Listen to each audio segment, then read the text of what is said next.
bancada da Segurança na Câmara dos Deputados. Nosso Palumbo faz parte? Sim, senhor. Evidentemente. Ela apresentou 4 projetos para suspender as diretrizes do governo federal sobre o uso de câmeras corporais em fardas policiais. O repórter Henrique Carmo traz todos os detalhes aqui para a gente. Muito bom dia, Henrique.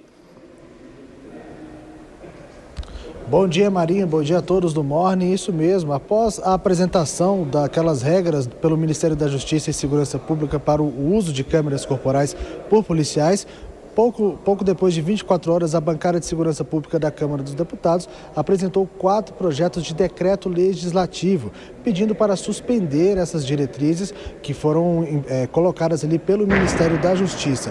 2 desses PDLs foram feitos pelo deputado Alberto Fraga, do PL do Distrito Federal. Ele também, que é presidente da Comissão de Segurança Pública da Câmara dos Deputados. Os outros 2 PDLs foram colocados pelo deputado Sanderson, do PL do Rio Grande do Sul, e também pelo deputado Coronel Ulisses, do União do Acre. Na prática, os parlamentares criticam ali que essas determinações do Ministério da Justiça para o uso de câmeras corporais, ela interfere na decisão dos estados, tira essa autonomia dos estados para fazer ali da forma como cada estado deve entender o uso desses equipamentos para os policiais. Essa portaria que a gente divulgou aqui, foi colocada no último dia 16, ela prevê que em 16 situações diferentes, a câmera deve estar obrigatoriamente ligada. Entre essas situações está ali o atendimento a ocorrências policiais, também a buscas pessoais em pessoas e também no cumprimento de mandados judiciais.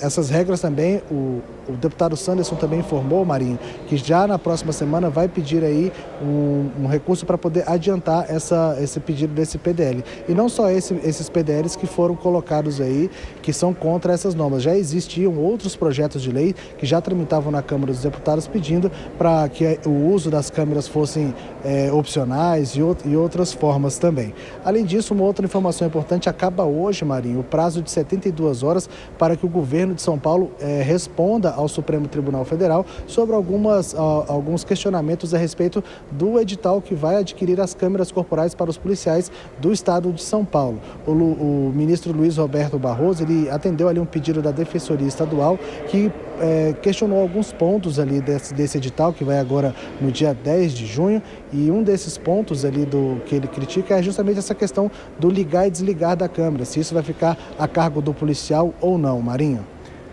Bom, Henrique Carmo, obrigado, sempre preciso aí com as informações, e isso aqui é o padrão Jovem Pan de reportagem. Henrique Carmo se manteve ali firme e forte no meio. Claro que você que está nos ouvindo ou nos assistindo poderia estar se confundindo que o Henrique estava lá, não sei, talvez em Rafah, na Ucrânia, mas não, era claramente só uma obra, fiquem tranquilos.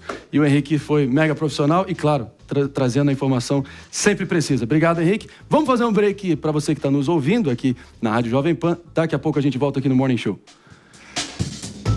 Meus amigos, vamos ouvir do Palumbo aqui, com todo o conhecimento de causa, você que está arriscando a própria pele, botando a cara, vivendo essa pauta como um todo, divide opiniões, mas se você pudesse prever o desfecho de tudo isso, como é que vai seguir adiante? Todas as vezes que o Poder Judiciário entra na seara da segurança pública, dá problema. Fizeram uma decisão, que para mim legislaram, que a polícia não poderia subir os morros. E aí quem mais é prejudicado por isso é o pobre. Por que é o pobre?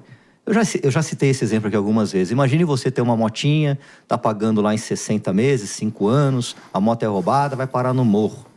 Tem o rastreador. O cidadão bate até o batalhão da polícia ou até a delegacia e a polícia fala assim: eu não posso subir. Quem vai ser prejudicado? É o pobre, porque o rico tem seguro. E agora, mais uma vez, essas pessoas que não entendem absolutamente nada de segurança pública, igual o meu amigo aqui do lado, o PP, eles falam que o policial não pode ter a liberdade de ligar ou não a câmera. Quem mais faz maldade para esse país aqui são os políticos. Tem político bom? Tem, mas não é a maioria. Por que não se coloca câmeras nos políticos, por exemplo? Tem que colocar câmera em todo mundo, tem que colocar câmera em todo mundo, o tempo todo, full time, 24 horas. Por que só nos políticos? Coloca nos advogados, coloca em todo mundo. Eu acho que isso é um absurdo. Quem tem que decidir isso é o governador do estado, da federação, e não o Poder Judiciário. As câmeras corporais, pelo menos aqui no estado de São Paulo, já são uma realidade. Claro que o método, o procedimento, que é o que está sob discussão, basicamente, não é isso, Pepe? Se vai ser prerrogativa e também incumbido aos policiais tomarem a iniciativa de ligar e desligar o aparelho na hora que eles estiverem atuando, e não necessariamente a todo momento que eles estiverem no expediente. Procede?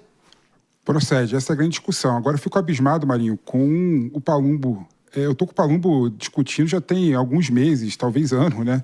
E eu não me canso de ficar abismado e embasbacado com o que ele coloca aqui.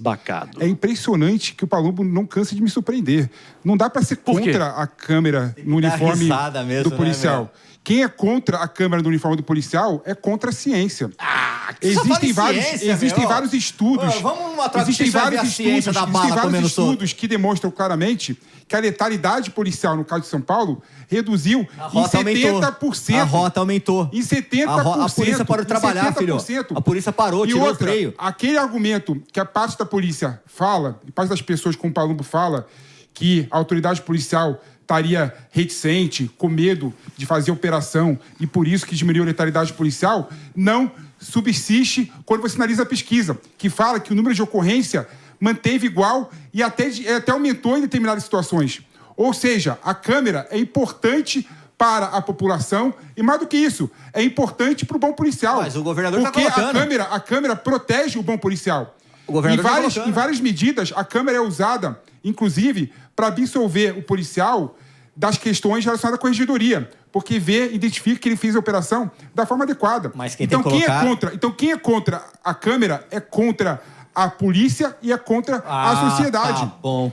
E outra, Marinho, só dando teu ponto aqui que eu acho que é trazendo importante. Só um insumo aqui para a discussão, você já segue rapidamente. Pesquisa recente do Datafolha, tudo bem, pode falar Datafolha, Datafolha, mas o importante é que disse 88% dos paulistanos, em tese, são a favor da câmera. Claro que isso é superficial, claro que tem todos os detalhes do procedimento, quando, como, mas acho que 88% é um número meio esmagador. Mas a ver. PP, concluindo. Não, o ponto que está em discussão, inclusive, é o modelo da diretriz nacional com a discussão com os estados, é a questão se o policial deve acionar ou não em operação a câmera. Né? No meu modo de ver, não deve ser prerrogativa do policial isso. Por quê? Porque a câmera tem que captar a imagem do policial exatamente em operação. O único momento que a câmera não pode ser captada é o momento de intimidade do policial. Vai ao banheiro, liga para a esposa e por aí vai. Tirando isso, a câmera tem que estar ligada 100% do tempo. Pedindo licença aqui para o nosso PP, que está aqui comentando, claro, toda a polêmica em torno das câmeras corporais na atuação dos policiais, não só em São Paulo, mas Brasil afora. Dados, opiniões divergindo. Favale quer comentar rapidamente? Não, eu vou trazer para a minha seara, que é a cobertura internacional, né? Isso nos Estados Unidos, por exemplo, que a gente vê na internet, se multiplicam aqueles vídeos de câmeras, isso flutua muito de estado para estado. Para quem está acompanhando o nosso programa desde o comecinho, o Marinho lembrou que a Constituição americana é fininha e tal, porque aqui nós estamos falando de uma república federativa, né?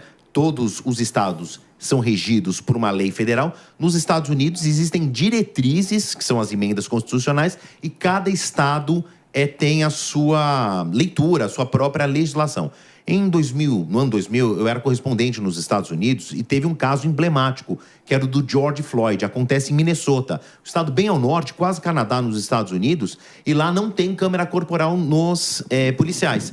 Todo o desdobramento do caso George Floyd, ele foi em cima de uma testemunha que sacou o próprio celular e gravou a cena, inclusive de um ângulo muito claro, o que levou à condenação dos policiais envolvidos na agressão que levou à morte do George Floyd. Agora, por exemplo, na Califórnia é obrigatório que os policiais tenham a câmera, se não me engano no Texas também.